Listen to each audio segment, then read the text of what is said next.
Guidance du soir, bonsoir.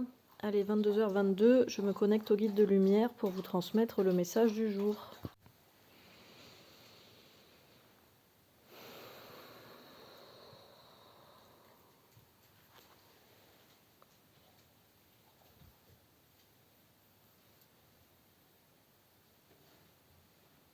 Alors, pardon, hein, je suis là, mais du coup, j'écoute, je me concentre, il est très tard, je suis très fatiguée.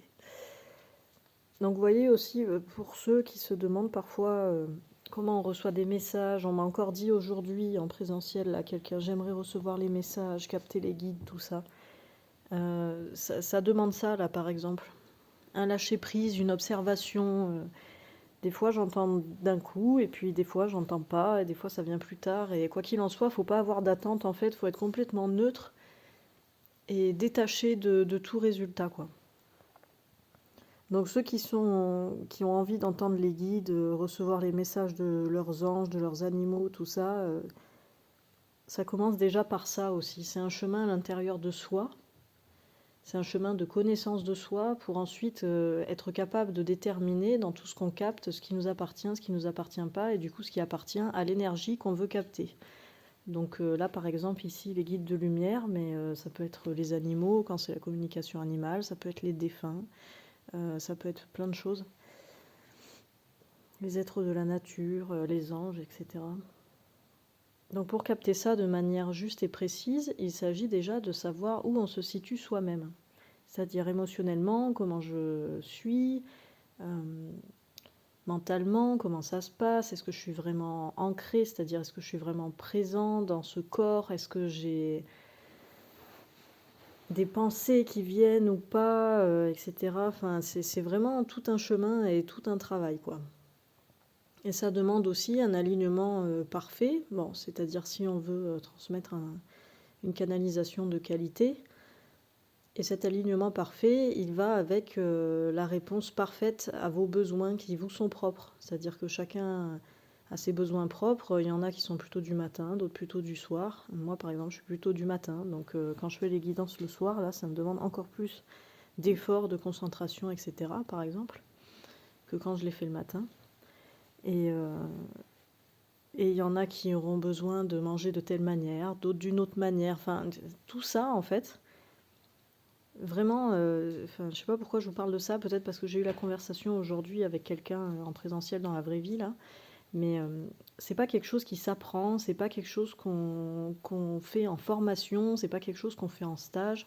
Évidemment, quand vous faites des formations et des stages, vous allez apprendre des choses, bien sûr, vous allez rencontrer des nouvelles personnes en plus, donc ça va vous faire des connexions, mais ça va pas vraiment vous apprendre la médiumnité, par exemple, ou la pratique de la médiumnité, mais ça va permettre de vous apprendre sur vous. Parce que c'est vraiment ça le chemin, en fait. C'est apprendre sur soi, apprendre à se découvrir ou se redécouvrir, apprendre à se connaître, se reconnaître aussi, savoir comment on fonctionne, parce que chacun aura sa manière de canaliser. La personne à qui j'ai parlé aujourd'hui, par exemple, elle reçoit les messages de manière vraiment particulière, avec des odeurs précises, avec des couleurs spécifiques, etc. Et moi, je lui disais, ah ouais, ben génial. Et elle me demandait comment faire avec tout ça. Et moi, je lui ai simplement répondu, je ne sais pas, parce que moi, je ne reçois pas du tout comme toi. Donc, je ne peux pas répondre à cette question. Parce que pour moi, ça se fait de manière complètement différente. Donc, vous voyez, c'est ça aussi, parfois, quand vous faites, ceux qui se sentent concernés, là, parce que je dis, quand vous faites des stages ou que vous participez à des ateliers, etc., de communication animale ou de se connecter aux guides, aux anges et tout, vous êtes frustré parce que vous avez l'impression que vous n'arrivez pas à recevoir des messages, alors qu'il s'agit peut-être d'une manière de recevoir qui est différente de celle que le maître de stage, enfin que la personne qui propose l'atelier vous présente. Voilà. Moi, j'avais participé à un seul stage de communication animale sur 2 jours. Et l'approche de la personne qui proposait ce stage ne correspondait pas du tout à ma manière de fonctionner, à la manière dont je fonctionne aujourd'hui. Donc j'ai assez mal vécu ce stage parce que justement, ce qui était demandé me mettait en grande difficulté, alors qu'en réalité, je fonctionne de manière complètement différente.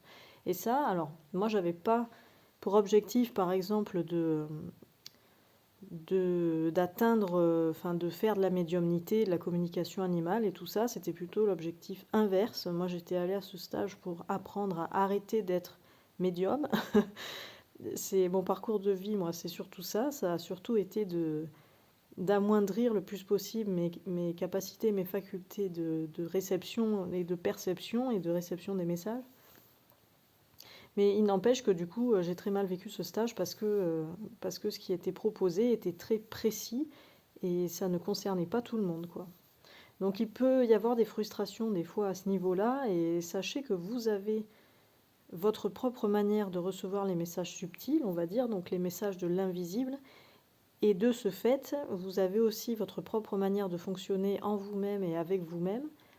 Et donc ça, c'est pas quelque chose que quelqu'un peut vous transmettre, sauf si évidemment vous tombez sur une personne qui pratique de la même manière que vous. À ce moment-là, ça peut être pertinent, aidant, utile, etc. Mais autrement, ça peut inhiber, ça peut frustrer, ça peut agacer aussi, ça peut décevoir. Enfin, vous voyez ce que je veux dire? Donc il ne faut pas s'arrêter à ça. Mais par contre, il faut continuer, si c'est vraiment ce que vous voulez faire, la médiumnité en l'occurrence, là, il faut continuer simplement à vivre, en fait, à faire des expériences de vie pour continuer à apprendre à vous connaître, à apprendre à savoir comment vous aligner, comment vous ancrer, comment être parfaitement équilibré en vous-même, à l'intérieur de vous-même, et avec votre environnement et votre entourage, du coup, l'environnement intérieur et l'environnement extérieur. Et en fait, après, grâce à ça, une fois que vous connaissez parfaitement, vous pouvez vous utiliser en tant qu'outil, en tant que canal pour faire circuler des informations et des messages, donc recevoir et émettre aussi, de manière subtile. Mais à mon sens, c'est que comme ça que ça se pratique en fait. C'est un mode de communication qu'on a tous. Après, je pense qu'on est plus ou moins missionné sur Terre pour utiliser ce mode de communication, donc la médiumnité. Là, c'est de ça que je parle.